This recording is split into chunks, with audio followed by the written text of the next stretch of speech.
رمضان المبارک کے بعد آج پہلا جمعہ ہے۔ مستقیم صاحب نے مجھے کہا کہ آج بیان کرنا ہے کہ نہیں کرنا، تو میں نے انہیں کہا کہ آج کا دن جو ہے وہ مبارکباد کا دن ہے۔ آج کا دن مبارکباد والا دن ہے۔ آج کا دن تو رمضان سے بھی زیادہ ضروری ہے گفتگو کرنے۔ مبارکباد سے پہلے سب سے پہلے پیارے نبی حضرت محمد رسول اللہ صلی اللہ علیہ وسلم کو سلام پیش کرتے ہیں کہ نبی علیہ الصلوۃ والسلام کے لیے کسی نے کہا ہے کہ ہوں لاکھوں سلام اس آقا پر، ظلم لاکھوں جس نے توڑ دیے، دنیا کو دیا پیغام سکون، طوفانوں کے رخ موڑ دیے، اس محسن عالم نے دنیا میں کیا کیا انسان۔ سلام اس پر کہ جس کے نام لیوا ہر زمانے میں کہ صلی اللہ علیہ وسلم۔ سلام اس پر کہ جس کے نام لیوا ہر زمانے میں بڑھا دیتے ہیں ایک فسانہ سرفروشی کے فسانے میں۔ رمضان المبارک گزرا تو آپ نے دیکھا ہوگا کہ تو جب رمضان کے بعد ہوتی تھی تو میں نے اکثر دیکھا والد مرحوم شیر اسلام مولانا حبیب الرحمن لدھیانوی رحمۃ اللہ علیہ، وہ یا ایک آدھا اور شخص، تو اب جب فجر ہوئی تو نمازیوں کی تعداد اس سے کئی درجن زیادہ تھی۔ پہلے آج ایک بات سمجھ لیں، جتنے بھی لوگ رمضان کے بعد آج پہلے جمعے میں مسجدوں تک آ رہے ہیں، کہ دنیا میں دو طرح کے لوگ ہیں۔ نبی علیہ الصلوۃ والسلام سے پہلے سوچ جو تھی وہ منفی تھی، منفی سوچ تھی، نیگیٹو سوچ تھی۔ محمد رسول اللہ تشریف لائے تو آپ صلی اللہ علیہ وسلم نے مثبت سوچ کا رواج ڈالا، پازیٹو سوچ کا رواج ڈالا ہے دنیا کے اندر۔ لوگوں نے کہا کہ رمضان کے بعد مسجدیں خالی ہوئیں۔ اگر ہم محمد رسول اللہ صلی اللہ علیہ وسلم کی سیرت کے مطابق دیکھتے ہیں تو رمضان کے بعد جو لوگ سفر میں ہیں وہ ریل گاڑی میں نماز پڑھتے نظر آ رہے ہیں، جو گھومنے کے لیے گئے وہ پہاڑوں میں نماز پڑھتے ہوئے نظر آ رہے ہیں، جو سڑکوں پہ ہیں وہ کاریں روک کے نماز پڑھتے ہوئے آ رہے ہیں۔ مبارکباد کے مستحق ہیں وہ تمام لوگ جنہوں نے جو کل تک مسجد سے دور تھے، آج وہ رات کو اپنے گھر پہنچ کے عشاء کی نماز پڑھ کے بستر کے اوپر جا رہے ہیں۔ کچھ لوگ قوم کو ڈرانا چاہتے ہیں تو صرف سارا دن یہی کہتے ہیں کہ تم نے یہ کام خراب کر دیا، تم نے وہ کام خراب کر دیا، تم نے فلاں نماز چھوڑ دی، تم نے یہ کر دیا۔ انہوں نے قوم کے مثبت پہلو کو دیکھا ہی نہیں کہ ہم نے رمضان میں مسجدوں کو اپنی زمینوں سے سجایا اور ہم نے ایک مسجد سے درجنوں میں تبدیل کیا، ہم نے ایک حافظ سے لاکھوں حفاظ کرام کو پیدا کیا، ہم نے ایک مدارس سے مدارس کی پوری چین بنا کے دنیا کے سامنے رکھ دی، ہم نے ایک خرید کی بجائے پوری دنیا کے اندر زکوٰۃ کا نظام چلا دیا۔ یہ محمد رسول اللہ کا کمال ہے، اسی لیے میں نے شروع کے الفاظات میں ان کے اوپر سلام پیش کیا ہے۔ سوچنے کی بات ہے نا۔ لوگ کہتے تھے بلال حرم میں نہیں جا سکتے کیونکہ ابو جہل کی سوچ منفی تھی، وہ کہتا تھا بلال کالا ہے، نہیں۔ لوگ کہتے تھے عمار بن یاسر غلام ہیں، حضرت اسامہ غلام ہیں، ان کو سرداری نہیں دی جا سکتی کسی لشکر کی۔ نبی علیہ الصلوۃ والسلام نے ان کو سرداری دے کے سوچ کو تبدیل کر دیا۔ آپ صلی اللہ علیہ وسلم کی یہ خوبی ہے کائنات کے اندر کہ مسلمانوں کو جو سوچ رسول اللہ صلی اللہ علیہ وسلم، اور آج حیرت کی بات یہ ہے کہ لوگ ابو جہل کی سوچ کے ساتھ سوچنے کے بعد مسلمانوں کو ڈرانا چاہتے ہیں، محمد رسول اللہ صلی اللہ علیہ وسلم کی سنت کے مطابق بات کرنے کے لیے قوم کے ساتھ تیار نہیں ہے۔ یہ نبی علیہ الصلوۃ والسلام کی محبت اور ان کی شفقت اور ان کا صدقہ ہے کہ آپ یہ دیکھیے رمضان گزرنے کے بعد رمضان اپنے اثر مرتب کر رہا ہے۔ جو بندہ 5 کلومیٹر سے روز مسجد میں نماز پڑھنے آ رہا تھا اب وہ روزانہ اپنے گھر میں نماز پڑھ رہا ہے۔ آپ حیرت کی بات تو یہ ہے کہ کچھ لوگ اذان پر پابندی کی بات کرنے لگے تو یہاں لوگ نماز کی پابندی کرنے لگے۔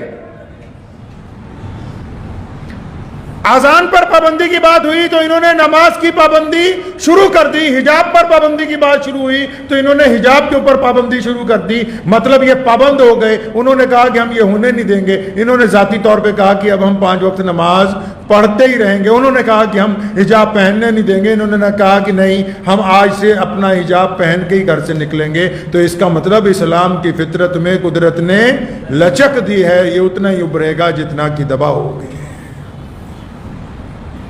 یہ نبی علیہ الصلوۃ والسلام کا کمال ہے۔ حضور صلی اللہ علیہ وسلم کی آپ زندگی اگر پڑھیں گے نا، جتنے واقعات ہیں، ایک صحابی رسول صلی اللہ علیہ وسلم کے اوپر حد مقرر کی گئی، کس بات کی کہ شراب حرام ہے کیوں پی لی، اور درے مارے جا رہے ہیں مسجد نبوی کے اندر، صحن کے اندر سزا دی جا رہی کہ دوبارہ یہ کام نہ کیا جائے۔ تو حضور صلی اللہ علیہ وسلم بڑے بے چین ہیں، تو ایک دوسرے صحابی کھڑے ہوئے کہتے ہیں اس بندے کو جس کو سزا دی جا رہی ہے کہ نعوذ باللہ تیرا بیڑا غرق ہو جائے، محمد رسول اللہ نے اس بندے کو پکڑا اور سختی سے کہا کہ تم کون ہوتے ہو کہ اس کو بددعا دینے والے ہیں؟ کون ہے تم بددعا دینے والے ہیں؟ ہمیں اس کے عمل سے نفرت ہے، اس سے نفرت ہے؟ سوچ میں فرق آ گیا کہ نہیں آ گیا؟ نبی علیہ السلام نے فرمایا کہ ہمیں اس کے عمل سے نفرت ہے، یعنی جو اس نے غلطی کی صرف اس غلطی سے نفرت ہے، اس شخصیت کے ساتھ، اس انسان کے ساتھ کوئی نفرت نہیں ہے۔ انس رضی اللہ تعالیٰ عنہ چھوٹی عمر سے رسول اللہ صلی اللہ علیہ وسلم کے خادم بنے، چھوٹی عمر سے رسول اللہ صلی اللہ علیہ وسلم کی خدمت میں رہنے لگے۔ فرماتے ہیں کہ میرے سے رسول اللہ نے اتنا پیار کیا ہے، اور انس وہ ہیں جنہوں نے حضور نبی علیہ السلام کا ساتھ آخری وقت تک نبھایا ہے۔ فرمایا مجھ سے اتنی محبت کرتے تھے کہ میں جیسے جیسے میرا شعور بڑا ہوتا رہا تو میں سوچنے لگا کہ کسی دن نبی علیہ الصلوۃ والسلام سے ڈانٹ کھا لی جائے، حضور نبی علیہ الصلوۃ والسلام سے کسی دن ڈانٹ پڑ جائے۔ یہ واقعہ اس لیے سنا رہا ہوں آپ کو پتہ لگے کہ سوچنا کیسے ہے۔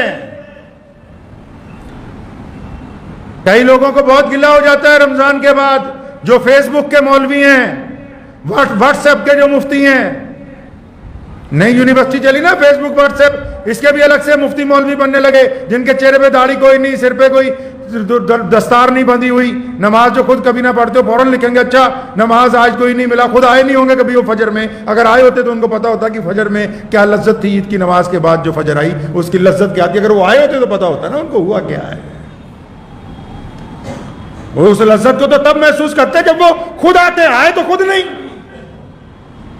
انس فرماتے ہیں کہ میں نے سوچا کہ نبی علیہ الصلوۃ والسلام سے ڈانٹ کھانی ہے، تھوڑی سی ڈانٹ کھاؤں گا، میرے ایک عادت چپت لگ جائے گی تو ساری زندگی کا ایک خوبصورت یاد بن جائے گی، ایک واقعہ بن جائے گا۔ میں لوگوں کو کہا کروں گا کہ تم نے محبتیں بٹوری ہیں، میں نے رسول اللہ صلی اللہ علیہ وسلم کا غصہ بھی بٹورا ہے۔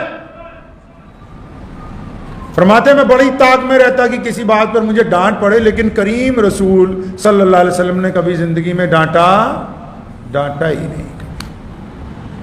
فرماتے ہیں کہ ایک دن یمن سے کچھ مہمان آئے تو آپ صلی اللہ علیہ وسلم کے پاس بیٹھے، روز باہر کے ملکوں سے بھی مہمان آتے تھے، تو فرماتے ہیں کہ آپ صلی اللہ علیہ وسلم نے مجھے کہا کہ جاؤ بازار سے ناشتہ لاؤ، اور کوئی نہیں تھا اس وقت مسجد نبوی میں۔ تو کہتے جب میں بازار کے لیے نکلا تو میرے دل نے مجھے اس دن کہا کہ انس آج موقع آ گیا ڈانٹ کھانے کا۔ کیسے موقع ہاتھ آ گیا؟ فرماتے ہیں میرے دل نے سوچا، دماغ میں سوچا کہ اگر میں ناشتہ لے کے نہیں جاؤں گا تھوڑی دیر تو ظاہر سی بات ہے کہ وہ ناراض ہوں گے کہ مہمان بیٹھے ہوئے ابھی تک آیا نہیں۔ ہمارے یہاں تو آج کل یہ رواج ہے نا جو بڑے بڑے پیر ہیں آج کل ماشاءاللہ، جن کے مرید ہیں اکثر مسلمان، وہ تو کھیر کی کٹوری مرید کے آگے پہلے ہی چلی جائے، پیر صاحب کو نہ ملے تو ناراض ہو جائیں، وہ اٹھ کے باہر آ جائیں۔ یہ تو نبی علیہ الصلوۃ والسلام ہے جو نائب ہیں اللہ کے، ہمارے مولا ہیں، پوری کائنات کے مالک اللہ نے جن کو بنایا۔ تو انس رضی اللہ فرماتے ہیں کہ میں نے سوچا اگر دیر کروں گا ظاہر سی بات ہے ناراض ہو جائیں گے، تو میں دیر نہیں، آج بہت دیر کر دینی ہے۔ تو کہتے میں بازار آیا تو کچھ خریدا ہی نہیں، وہاں ایک درخت دیکھا چھاؤں دار، اس کے نیچے بیٹھ گیا، وقت گزرنے لگا۔ تو فرماتے ہیں کہ میں اپنے دل میں، بندہ پلان بناتا ہے نا، نیک آدمی نیکی کا پلان بناتا ہے، رات کو بستر پہ لیٹ گیا کہ صبح ایسے اٹھوں گا، فجر پڑھوں گا، اشراق پڑھوں گا، پھر نکلوں گا۔ اسی طرح ہر بندے کے ذہن میں کچھ ارادے بنتے ہیں۔ فرماتے ہیں میرا ذہن ارادے بنا رہا ہے کہ نبی علیہ السلام انتظار کر رہے ہوں گے، اچھا بہت دیر ہو گئی، دیکھ رہے ہوں گے اب کسی کو بھیجیں گے مجھے پکڑنے کے لیے کہ ڈھونڈ کے لاؤ کہاں رہ گیا۔ کہتے جب خاصا وقت گزر گیا میں مسجد نبوی کی طرف سے جو راستہ آتا تھا اسی طرف دیکھ رہا تھا. دل کی تختی پہ اس واقعے کو لکھ کے لے جائیے گا. فرماتے ہیں جدھر سے راستہ مسجد نبوی کی طرف سے آتا تھا میں اسی طرف دیکھ رہا تھا, تو جب خاصا وقت گزر گیا تو کہتے میں اچانک میں نے دیکھا کہ خود پیارے نبی حضرت محمد رسول اللہ صلی اللہ علیہ وسلم خود ہی آ رہے ہیں. میں میری دل کی دھڑکنیں تیز ہو گئی, میں بھی اٹھ کے کھڑا ہو گیا کہ لو جی وہ وقت آ گیا جس کے لیے پلاننگ کی تھی کہ اب ناراضگی کا اظہار ہوگا, ایک دو لگیں گی کہ کہاں رہ گیا مہمان بیٹھے ہوئے. تو فرماتے ہیں صلی اللہ علیہ وسلم کے چہرے پر کچھ ناگواری پریشانی سی مجھے دور سے لگی کہ مجھے لگا کہ ہاں واقعی بس آج پٹنا ہے. تو فرماتے ہیں جب نبی علیہ السلام نے مجھے دیکھا تو میں بھی حضور صلی اللہ علیہ وسلم کی طرف چلا, تو آپ صلی اللہ علیہ وسلم تیزی سے چل کے آئے. اور نبی علیہ السلام نے اب یہ اس انتظار میں ہے کہ ڈانٹ پڑے گی, کان کھینچیں گے, ایک آدھی چپت لگے گی, پوچھا جائے گا بھی انس کہاں رہ گیا, تو وہاں مہمان انتظار کر رہے ہیں. لیکن رسول کریم صلی اللہ علیہ وسلم قریب آئے, انس کو پوری طاقت سے اپنی چھاتی سے لگایا, سر پر ہاتھ پھیرا, فرمایا میرا بچہ تو کہاں رہ گیا. میں نے سوچا کوئی چوٹ تو نہیں لگ گئی, گر تو نہیں گیا کہیں, کسی نے مارا تو نہیں. محمد رسول اللہ نے بدترین حالات میں بھی جب لوگ غلط سوچ سکتے ہیں اس میں سے بھی رسول اللہ صلی اللہ علیہ وسلم نے نیکی کو نکال کے دنیا کے سامنے لا کے کھڑا کیا ہے. تبھی آج پوری دنیا کے اندر رسول اللہ کا دین کا ہے. اپنی سوچ کو مثبت کیجئے. حالات کیسے بھی ہوں, یہ کیوں بھول جا رہے ہیں کہ ہم پیش قدمی کر رہے ہیں. بدترین حالات کے باوجود اللہ تبارک و تعالیٰ نے ہم پر کرم کیا ہے, ہم پیش قدمی کر رہے ہیں. ہم اپنی عبادات کے معاملے میں, اپنے دین کے معاملے میں, اپنی مساجد کے معاملے میں, کاروبار کے معاملے میں, ہم سماجک ویوستھا کے معاملے میں, ہم دوسرے غیر مسلموں سے دوستی کے معاملے میں, ہم اپنے کاروبار میں ایمانداری کے معاملے میں ہم پیش قدمی کر رہے ہیں. یہ کیوں بول رہے ہیں آپ؟ کیوں بار بار جھوٹ بول کے ان مسلمانوں کو ڈراتے ہو کہ تم نے یہ کام غلط کر دیا, وہ کام غلط کر دیا؟ کیا تم سے یہ اگر ان کو 500 کا نوٹ بازار میں مل جائے تو تم سے مسجد میں پوچھنے نہیں آتے کہ مولانا یہ جائز ہے کہ نہیں جائز؟ ان کے کپڑوں پہ اگر 4 قطرے پیشاب کے فالتو لگ جائیں تم سے پوچھنے نہیں آتے لباس گندا ہوا کہ نہیں ہوا؟ ان سے نماز کے اندر کوئی رتی برابر زبر زیر ہو جائے تو تمہیں فون کر کے پوچھتا نہیں کہ نماز ہوئی کہ نہیں ہوئی؟ قرآن کی کسی آیت میں ان سے کوئی غلطی ہو جائے تو کیا تم سے معلوم کرتے ہیں کہ نہیں؟ جب تمہیں پتہ ہے کہ ہر معاملے میں یہ بار بار اللہ اور اس کے رسول کی رائے جاننا چاہتے ہیں تو کس طرح تم کہہ سکتے ہو کہ مسلمان پسماندگی کے اندر جا رہا ہے؟ کس طرح کہہ سکتے ہو ان کو تم؟ جب اس بات کو مانتے ہو کہ بار بار یہ اللہ اور اس کے رسول صلی اللہ علیہ وسلم کی رائے معلوم کرتے ہیں تو یہ رائے تم نے کیسے قائم کر دی کہ مسلمانوں کا رمضان کے بعد حالت خراب ہے؟ اگر تم ان نظروں سے دیکھو گے جن نظروں کی تعلیم محمد رسول اللہ صلی اللہ علیہ وسلم نے عطا کی ہے, تو یہ رمضان کے بعد اگر گھومنے بھی نکلے ہیں تو ان کی تفریح کے اندر نماز شامل ہے, ان کے چلنے پھرنے میں اللہ اور اس کے رسول صلی اللہ علیہ وسلم کی اطاعت شامل ہے, ان کے گھروں کے اندر اللہ اور اس کے رسول کا حکم شامل ہے. تو پھر اگر یہ مبارکباد کا دن نہیں ہے تو اور کون سا مبارکباد کا دن ہوگا؟ اگر آج کا دن مبارکباد کا نہیں ہے تو اور کون سا ہوگا؟ کہ کتنے بھٹکے ہوئے لوگوں نے اللہ اور اس کے رسول کی راہ پکڑی, کتنوں نے کاروبار میں دیانتداری شروع کی ہے. نہیں یقین آتا تو جاؤ کسی ہندو سکھ بھائی سے جا کے پوچھ لو نا. ہمارے ہاں ایک میاں صاحب نماز پڑھتے ہیں, وہ چلے گئے اپنے گھر بہار, تو جس دکان پہ چوڑے بازار میں وہ کام کرتے ہیں 2 مہینے آئے نہیں تو ان کا مالک ابو جان رحمۃ اللہ علیہ کے پاس آیا کہ وہ فلاں آدمی 2 مہینے ہوئے آیا ہی نہیں, اس کا پتہ کر کے دیں.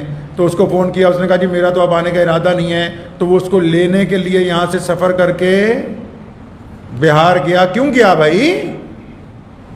اگر دیانتداری کے ساتھ زندگی گزاری ہے تبھی نا, ایمانداری کے ساتھ گزاری ہے تبھی نا, آنکھوں میں شرم و حیا ہے تبھی نا. اگر محمد رسول اللہ صلی اللہ علیہ وسلم کی باتیں اس پہ ان پہ اثر انداز ہوتی ہیں تبھی دیگر اقوام یہ کہنے کے لیے مجبور ہیں کہ ہاں واقعی یہ مسلمان ہونے کی وجہ سے دیانتدار ہیں. تو جو واقعی اللہ اور اس کے رسول کی ماننے کی وجہ سے دیانتدار ہیں تو پھر کیا ان کی دیانتداری کی تعریف کرتے ہوئے تمہاری زبان دکھتی؟ تمہیں تکلیف محسوس ہوتی؟ اسلام نے کہا ہے, اسلام نے واضح طور پہ کہا ہے, شریعت میں حکم نامہ لکھا گیا ہے باقاعدہ کہ اگر آپ کسی کی تعریف نہیں کر سکتے تو اس کی برائی نہ کریں, اگر آپ کسی کی حوصلہ افزائی نہیں کر سکتے تو اس کی حوصلہ شکنی نہ کریں. اگر آپ کسی کو آگے نہیں بڑھا سکتے تو اس کو پیچھے دھکا نہ دیں. میں مانتا ہوں کہ کچھ لوگ نہیں چاہتے کہ ان کی زبان سے انہی کی قوم کی تعریف ہو, تو اگر آپ تعریف نہیں کر سکتے تو برائی کرنے کا حق آپ کو نہیں دیا گیا ہے. جن لوگوں نے اللہ اور اس کے رسول نے جن لوگوں کو تنبیہ عطا کرنے کا حق عطا کیا ہے, وہ اس انداز سے کرتے ہیں کہ لوگوں کے دلوں کے اندر ان کی بات بیٹھ جاتی ہے. وہ اس انداز سے نہیں کرتے کہ لوگوں کے دلوں کے اندر ان کی بات چبھتی ہے. دونوں کے انداز گفتگو کے اندر فرق ہوتا ہے. پیارے نبی حضرت محمد رسول اللہ صلی اللہ علیہ وسلم نے ہمیں تعلیم دی ہے. ممبر کے اوپر نبی علیہ الصلوۃ والسلام کھڑے ہوتے ہیں اور فرمایا انبیاء میرے وارث ہیں, لیکن اپنی زندگی میں کسی مولوی کو تو نہیں کہا حضور صلی اللہ علیہ وسلم نے کہ ممبر پہ کھڑے ہو جاؤ. ہاں جی, مولوی تو اس وقت بھی بہت بڑے بڑے تھے. سیدنا ابوبکر صدیق رضی اللہ تعالیٰ عنہ, حضرت عمر فاروق رضی اللہ تعالیٰ عنہ, حضرت عثمان ذی النورین رضی اللہ تعالیٰ عنہ, مولا علی کرم اللہ وجہہ رضی اللہ تعالیٰ عنہ, حضرت عبداللہ ابن زبیر رضی اللہ تعالیٰ عنہ, حضرت ابو عبیدہ بن جراح امین الامت ہیں. بڑے بڑے تو اس وقت بھی تھے, لیکن نبی علیہ السلام کی زندگی میں کسی کو نہیں کہا کہ اس ممبر کے اوپر کھڑے ہو. ایک کو کہا. وہ کون ہے؟ وہ کون ہے جس کو کہا؟ وہ کون ہے جس کو نبی علیہ السلام نے کہا کہ آؤ میں بیٹھا ہوں, تم یہاں کھڑے ہو کے آج بات کرو گے؟ کون ہے وہ حسان بن ثابت رضی اللہ تعالیٰ عنہ ہیں. وہ محمد رسول اللہ کا شاعر ہیں. وہ محمد رسول اللہ کی مدح سرائی کرتے ہیں. اور کیا فرمایا؟ حسان یہاں کھڑے ہو نا, اور کھڑے ہو کے دشمن کو بتاؤ کہ ہم کون ہیں اور ہماری حیثیت کیا ہے, اللہ نے ہم کو کن عزتوں سے نوازا, اور پھر ان کو یہ بھی بتاؤ کہ تم کون ہو. محمد رسول اللہ نے اپنی زندگی میں اگر کسی کو ممبر پہ کھڑا کیا تو شاعر رسول حسان بن ثابت رضی اللہ تعالیٰ عنہ کو کھڑا کیا. کیوں کھڑا کیا؟ تاکہ ان کو جو اہل ایمان ہیں ان کی حوصلہ شکنی نہ ہو, ان کی حوصلہ شکنی نہ ہو, خوف زدہ نہ کیا جائے, ڈرایا نہ جائے, لوگوں کو پریشان نہ کیا جائے. کوئی دکھ درد میں ہے, کوئی بیمار ہے, اس کو جا کے یہ نہ کہیں کہ اس بیماری سے ہمارے بھی ابا چلے گئے, اس کو یہ کہیں کہ اس بیماری سے فلاں 20 آدمی ٹھیک ہو کے آئے ہیں. کسی کا کاروبار تباہ ہو گیا, اس کو جا کے یہ نہ بتائیں کہ فلاں لوگوں کی بربادی آ گئی, اس کو یہ بتائیں کہ اس کاروبار میں فلاں آدمی جو ہے خسارے کے اندر گیا, آج وہ اتنا بڑا دولت مند بن گیا, اس نے ہمت نہیں آ رہی. اسلام نے کہا کہ حوصلہ شکنی کرنا حرام ہے. محمد رسول اللہ صلی اللہ علیہ وسلم نے اپنی حیات مبارکہ کے اندر حسان بن ثابت رضی اللہ تعالیٰ عنہ کو اپنے ممبر کے اوپر کھڑا کیا اور حکم فرمایا کہ ان کی حوصلہ افزائی کرو, اور جو ان کی حوصلہ شکنی کرنا چاہتے ہیں ان کو بتاؤ کہ تم حوصلہ شکنی کر نہیں سکتے. تو بس یہ چھوٹی سی گفتگو آج آپ حضرات سے کرنی تھی کہ میں ان تمام لوگوں کو مبارکباد دینا چاہتا ہوں جنہوں نے اللہ اور اس کے رسول صلی اللہ علیہ وسلم کے لیے روزے رکھے ہیں رمضان کے, اور جو مسجدوں میں دور ہونے کے باوجود 5 وقت مسجد میں آتے رہے, جو اب رمضان کے روزوں کے بعد اپنے گھروں میں, اپنے دفتر میں, اپنی دکان پہ, اپنی پھیری لگاتے ہوئے, اپنے بازار میں, اپنے سفر میں نمازوں کی پابندی کر رہے ہیں, جن کے دلوں میں اللہ اور اس کے رسول کی محبت کی وجہ سے غیر مسلموں کے سے محبت ہے, غیروں کے ساتھ ایمانداری سے پیش آتے ہیں, دوسرے غریب آدمی کا ساتھ دیتے ہیں, تو ایسے تمام لوگ مبارکباد کے مستحق ہیں. ان کے لیے اللہ نے جنت کا وعدہ کیا ہے, ان کے لیے اللہ نے دنیا میں عزتوں کا وعدہ کیا ہے, اللہ نے ان کے لیے آخرت میں عزتوں کا وعدہ کیا ہے. تو یہ تمام لوگ مبارکباد کے مستحق ہیں. بس مبارکباد آپ حضرات کو دینی تھی, اسی لیے یہ تھوڑے سے واقعات اور کچھ باتیں آپ حضرات کو سنائی ہیں. دعا کیجیے اللہ تبارک و تعالیٰ یہ پورا سال جو ہے ہم سب کو رمضان کی برکتوں سے فائدہ اٹھانے کی توفیق عطا فرمائے. وآخر دعوانا ان الحمدللہ رب العالمین.